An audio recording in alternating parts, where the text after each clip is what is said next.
waktunya singkat, biayanya murah. Dan saya jamin 99% menang. Assalamualaikum kawan. Waalaikumsalam warahmatullahi. Alhamdulillah, mungkin setelah masa yang setelah kita lewati bersama, masa pilpres yang kamu kokoh, kedepannya mungkin masih ada yang lebih hot dan lebih seksi untuk kita bahas bersama, kawan.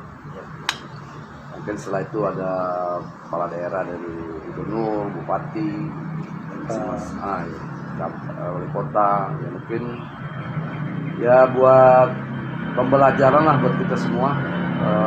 Kalau memang bisa berbagi, kira-kira masukan, usulan serta arahan dan kawan untuk hal ini gimana Bagus? Ya, makasih banyak. Assalamualaikum warahmatullahi wabarakatuh. Waalaikumsalam. Yang paling menarik memang topik hari ini adalah karena pilkada akan dilakukan pada bulan November. Sebetulnya sekarang Agustus November itu terlampau singkat Ya. untuk memenangkan. Cuma masalahnya orang nggak paham apa sih teknik, konsep, dan strateginya. Kalau zaman dulu pilkada itu dewan-dewannya selesai. Ya. Tapi setelah dia berubah, menyerang masyarakat, pendekatannya pendekatan lapangan. Ya. Pendekatan lapangan ini dibutuhkan waktu paling cepat tuh 1 tahun. Paling cepat 1 tahun. Ini nggak bisa dalam waktu 3 bulan. Kenapa? Karena pendekatannya itu adalah harus dibangun sistem di lapangan, komunikasi di lapangan, dan biayanya tak terhingga. Bisa murah, bisa mahal. Tapi tidak menjamin menang. Tidak menjamin menang. Tidak menjamin. Contoh, Walaupun dia tidak terhingga. ya, apapun kehendak orang dikasih belum tentu milik kita. Orang minta ini, minta itu, segala macam, belum tentu. Karena memang karakter dan kultur sudah berubah. Dengan perubahan kultur itu, maka ada pendekatan lainnya. Pertama pendekatan lapangan, yang tadi dibutuhkan waktu yang panjang. Kalau waktu yang panjang itu untuk meyakinkan bahwa dia memang milik kita. Ya. Tapi kalau short, waktunya pendek, biayanya besar, milihnya enggak. Terimanya iya. Enggak. Paling besar 10% hasil kemungkinan. Sementara biaya kita keluarin 20 miliar. Dapatnya cuma 10%. Sehingga kalau menurut saya harus ada pendekatan lainnya. Pendekatan by system. Sistem itu yang digunakan misalnya big data. Big data. Itu sebuah sistem untuk memenangkan pilkada. Itu digunakan di seluruh dunia.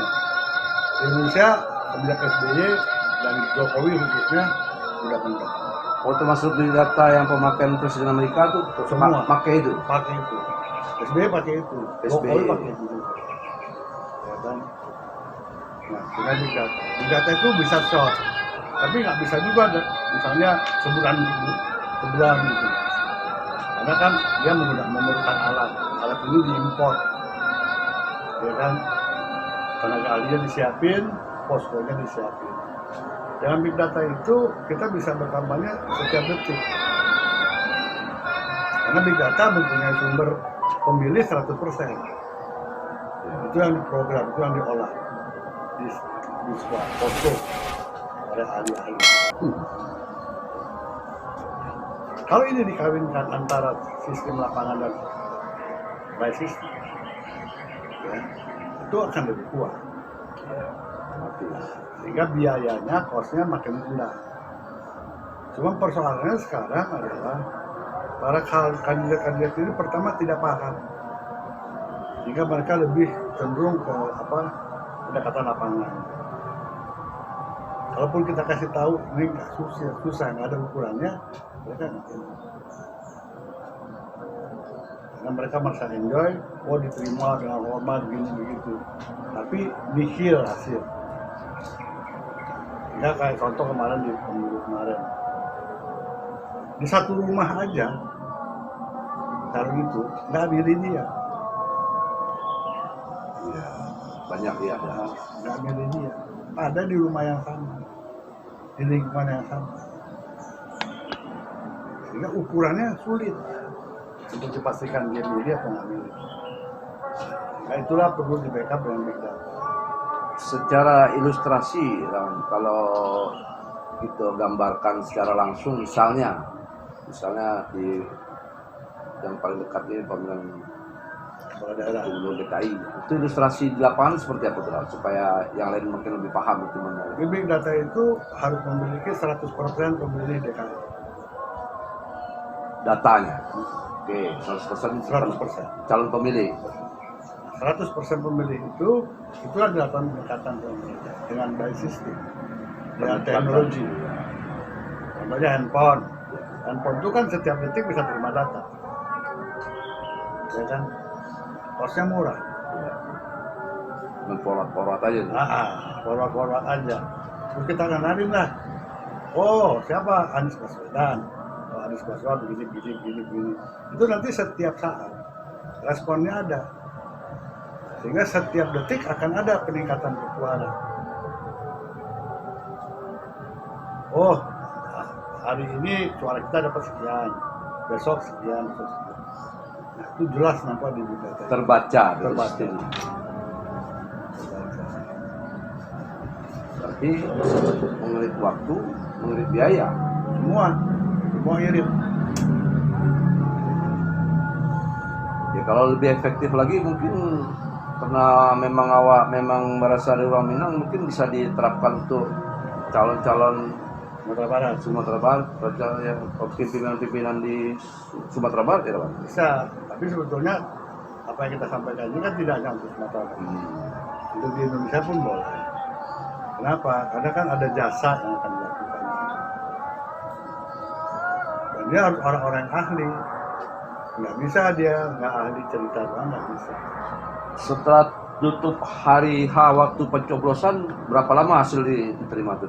Nggak usah, sebelum pencoblosan kita udah tahu hasilnya. Oh, sebelum diumumkan malah? Sudah setelah hari tutup hari H? Iya, kita udah tahu. Hari itu juga kita udah tahu hasil finalnya? Iya. Itu hasil finalnya berarti hasil final real suara? Iya.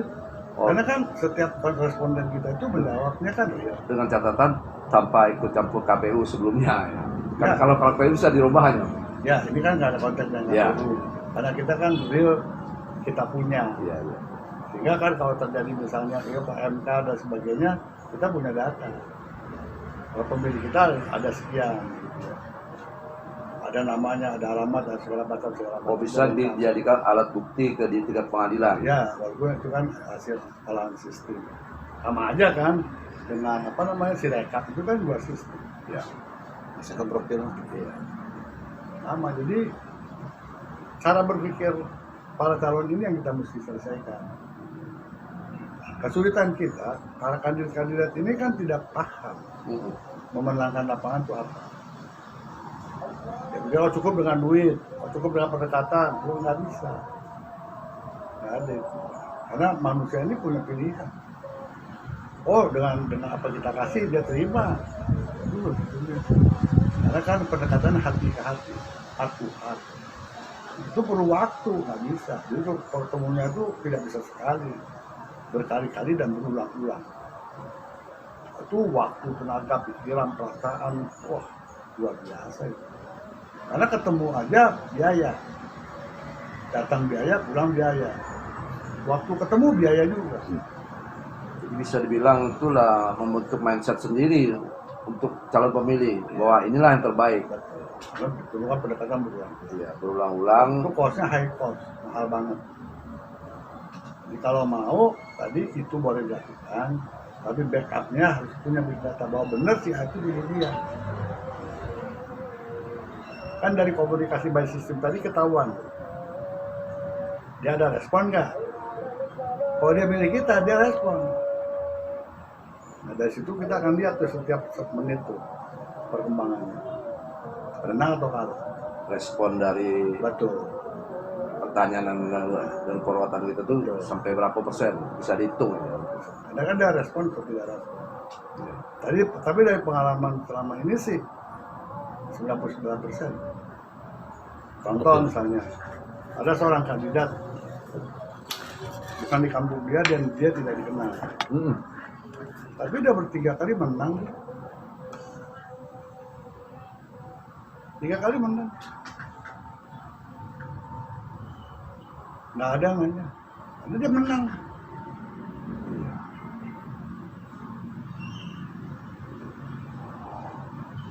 Kalau big data ini sih udah dipakai di dunia. SBY dan apalagi Jokowi pakai.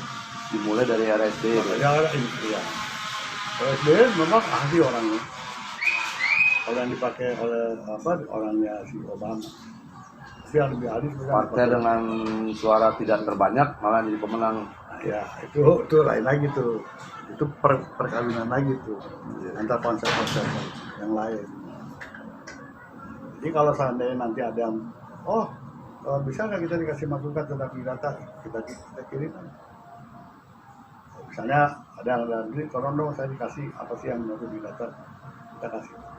Nggak usah bayar, harusnya bayar sih. Iya. Kita kasih gratis. Dan dia bisa paham gitu apaan sih. Oh, jadi nanti siapa bagian dari pemirsa yang ingin menindaklanjuti lebih lanjut, Kan lewat Andri lah, lewat apa nih namanya nih kita nih? Channelnya Hah? Channelnya. Channel apa nih? Ajo TV. Ajo apa? Ajo TV. Ajo TV. Lewat Ajo TV saya kasih. Terserah mau Sabang sampai Merauke. bahwa kita sama tahu beliau adalah Irwan Malik, putra dari almarhum Bapak Anas Malik. Dulu Bapak almarhum itu adalah bupati 2 kali periode di Padang Priaman. Beliau juga, Pak Irwan juga sempat jadi ketua dewan di Sumatera Barat, ketua dewan pimpinan dewan Sumatera Barat berapa 3 periode.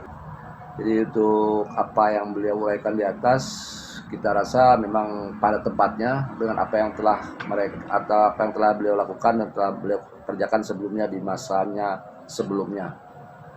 Sekian dari kami. Nama channel. Untuk hal lebih jauh silakan kita kontak lagi di Ajo TV. Wassalamualaikum warahmatullahi wabarakatuh. Waalaikumsalam.